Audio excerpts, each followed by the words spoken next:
वो अथॉराइज्ड ही नहीं है इस तरीके की बैठक को बुलाने के लिए या इसमें लिए गए किसी भी फैसले को।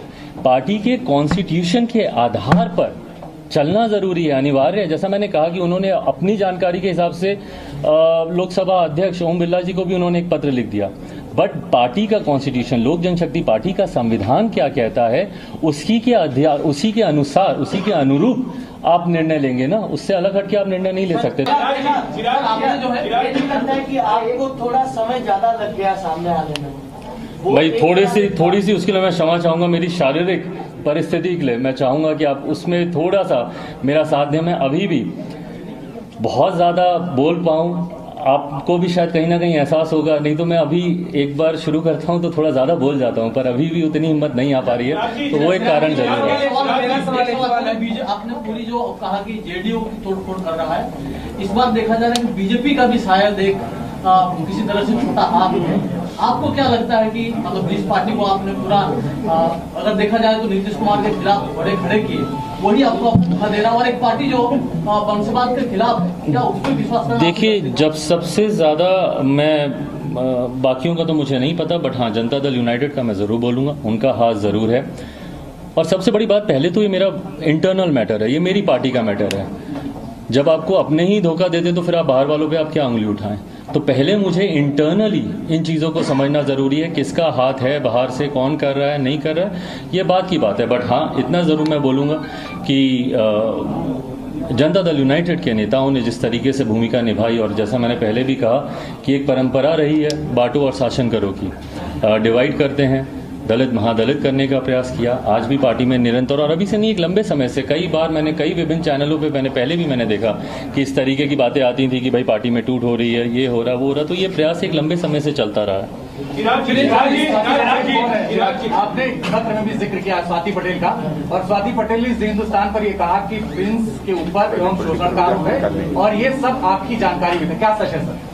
देखिए, मेरी जानकारी में ये विषय पहली बार, अगर मेरी याददाश्त सही है तो शायद 8 जनवरी के आसपास ये विषय मेरे संज्ञान में आया। उन्हीं के द्वारा एक लिखा हुआ पत्र मुझे दिया गया था, और उसमें उन्होंने कुछ बातों का उन्होंने जिक्र किया जो उनके साथ कुछ घटना घटी। जिस सांसद का उन्होंने जिक्र किया, मेरे भाई प्रिंस राज के बारे में उन्होंने कुछ बातों को कहा। जब मैंने उनसे, प्रिंस से जब मैंने इन बातों को जानना चाहा, तो उन्होंने एक दूसरा पहलू मेरे सामने रखा। उनका वर्जन टोटली डिफरेंट था, और जिस मोहतरमा ने इन बातों को कहा, उनका वर्जन टोटली डिफरेंट था दोनों का। उसके बाद मैंने प्रयास किया कि अगर दोनों आमने सामने बैठते हैं तो आमने सामने बैठकर अगर कोई कन्फ्यूजन है उसको सॉर्ट आउट किया जा सकता है। पर सामने बैठाने के बाद मुझे इस बात का एहसास हुआ कि वो जो बातें कह रही हैं और ये जो बातें कह रहे हैं, दोनों में ज़मीन आसमान का फ़र्क है, और दोनों के अपने अपने मजबूत पक्ष हैं। मैं इन्वेस्टिगेटिंग अथॉरिटी नहीं हूँ। उसके बाद मैंने दोनों को इसी बात का सुझाव दिया। मैंने कहा कि आप लोग पुलिस के पास जाएं, एफआईआर आप लोग दर्ज कराएं, और जो सही है, इन्वेस्टिगेशन का मैटर है, इन्वेस्टिगेट होगा। प्रिंस संभवतः शायद वो पुलिस के पास गए, उन्होंने अपनी एफआईआर दर्ज की, और उसके बाद उनसे मेरी कभी दोबारा मुलाकात नहीं हुई, तो मुझे उनका पक्ष नहीं पता कि उसके बाद उन्होंने क्या किया।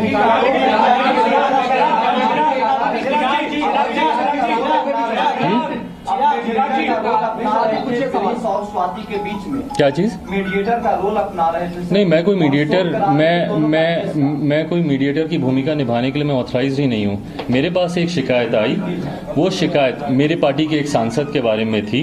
मैंने पार्टी के डिसिप्लिनरी कमेटी को भी इस बात की मैंने जानकारी दी, पर हाँ, समझ में आया कि ये मैटर लीगल विषय से जुड़ा हुआ है। इसमें पुलिस ही इन्वेस्टिगेट करके इसको सॉल्व कर सकती है, इसमें मेरी कहीं से कोई भूमिका नहीं। कोशिश की थी, मुंह मत खोलना। बिल्कुल नहीं, मैंने उनको पुलिस के पास जाने की मैंने बात की, तो मैं ऐसा क्यों कहूँगा? मैंने तो प्रिंस को भी मैंने बोला। चिराग, आपने चुनावों के दौरान खुद को हनुमान कहा था और देश के एक बड़े नेता को राम कहा था। इस वक्त जब हनुमान मुसीबत में है, तो क्या आप राम से मदद मांगे या किसी तरह की मदद की पेशकश की गई है? आपको लगता है कि मदद चाहिए? हनुमान को अगर मदद मांगनी पड़े राम से, तो फिर हनुमान कहेंगे और राम कहेंगे। आपको जो अध्यक्ष बनाया गया था, पशुपति पारा जी ने उसी पे सवाल उठा दिया है कि कोई लिखा जो भी प्रस्ताव आता है वो तो होता है, ऐसे डॉक्यूमेंट्स नहीं है। साथ ही साथ उसके प्रस्तावक कौन थे? जब मैं अध्यक्ष बना था तो उसके प्रस्तावक कौन थे? खुद वही थे, उन्होंने ही मेरे नाम को प्रपोज किया था और इसी जगह पर ये बैठक हुई थी, आप सब मौजूद थे और वो सारे डॉक्यूमेंट्स हम लोग के पास मौजूद हैं, जब जरूरत पड़ेगी सामने रख दिया जाएगा। चिराग जी एक पद की उन्होंने बात की, पार्टी संविधान में एक व्यक्ति एक पद का है। चिराग जी मेरा सवाल ये है कि आपने कहा कि जेडीयू की प्लानिंग पहले से थी और ये सबके नॉलेज में है, पत्रकारों के भी नॉलेज में है कि बिहार विधानसभा चुनाव के बाद नीतीश कुमार ने ये मन बना लिया था कि क्या करना है, आपके भी नॉलेज में था। और पशुपति पारस ने जो स्टेप लिया वो बाकायदा आपने 4 पन्नों के लेटर में बता दिया। आपको नहीं लगता है कि परिवार आड़े आगे आपको वक्त रहते एक्शन लेना चाहिए था पशुपति पारस पर? देखिए, अब आपके पार्टी के विरोध में आवाज उठा रहे हैं। देखिए, जैसा मैंने कहा, मेरे संस्कारों में नहीं है। पापा से मैंने इतना धैर्य और सबको साथ लेकर चलने की सोच मैंने उनसे सीखी है, तभी अंतिम तक मैंने प्रयास किया। उस दिन जब मैं उनके घर पे भी गया, उस दिन की अगर मैं बात बोलूँ, मैं ईमानदारी से, मैं शारीरिक तौर पर मेरी क्षमता उतनी नहीं थी कि मैं जाऊं और वहाँ पे वो कर सकूं, बट उसके बावजूद मैंने वो प्रयास किया। मैंने अपनी तरफ से मैंने आखिर तक मैंने कोशिश की।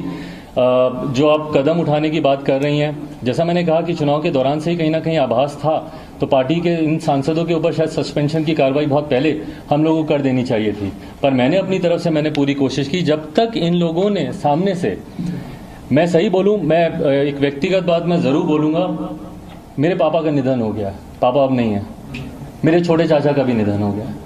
पार्टी में सेकंड जनरेशन हम लोग हैं, पर पहली जनरेशन में अगर कोई है हम लोग के लिए, मैं मेरे अपने भाइयों की बात कर रहा हूँ, चाचा ही थे।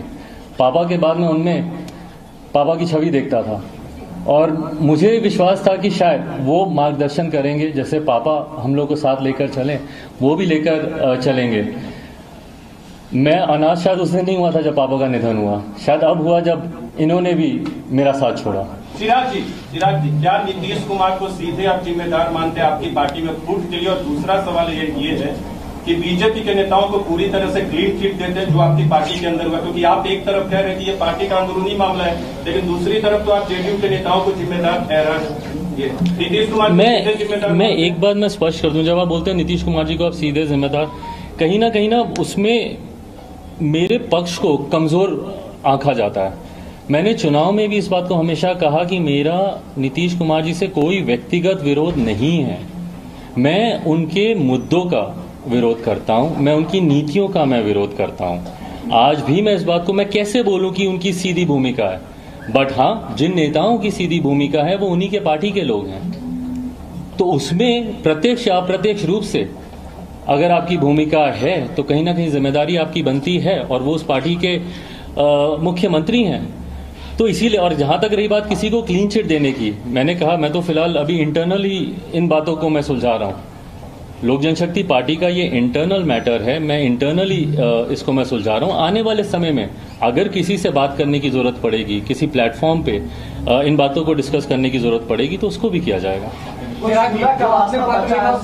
पटेल का नाम क्यों लिखा, उन्होंने बार-बार ये सवाल पूछा। आपने स्वाति पटेल का जिक्र क्यों किया, जो अपने आदरणीय चाचा जी को आपने पत्र लिखा, वो सवाल पूछ रहे। दूसरा ये कि जब आपने ये कह दिया था ये लीगल मामला है, आप लोग दोनों लोग पुलिस के पास चले जाइए, तो फिर आपने पत्र में क्यों नाम लिखा और आपने कोई कार्रवाई की? मैंने ये पत्र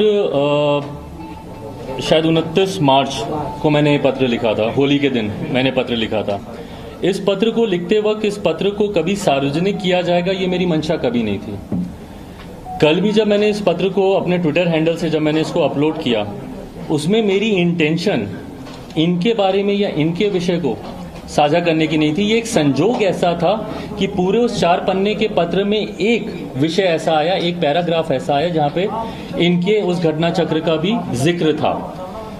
उसको अपलोड करने के बाद जैसे ही मुझे इस बात की जानकारी मिली कि संभवतः उनका नाम गया है इसमें, अपनी नैतिक जिम्मेदारी को खुद समझते हुए तुरंत मैंने वहां से उसको विड्रॉ किया, उनके नाम को मैंने अनमार्क किया। बहरहाल, जैसा मैंने कहा कि इससे पहले वो खुद ही सोशल मीडिया के माध्यम से मुझे इस बात के लिए प्रवोक करने का उन्होंने प्रयास किया कि आप उस पत्र को आप साझा करें, पर मुझे जब अपनी जिम्मेदारी का एहसास हुआ तो मैंने उसमें से उनका नाम को मैंने हटाया। मेरी इंटेंशन उनके वाक्य के बारे में चर्चा करने की नहीं थी।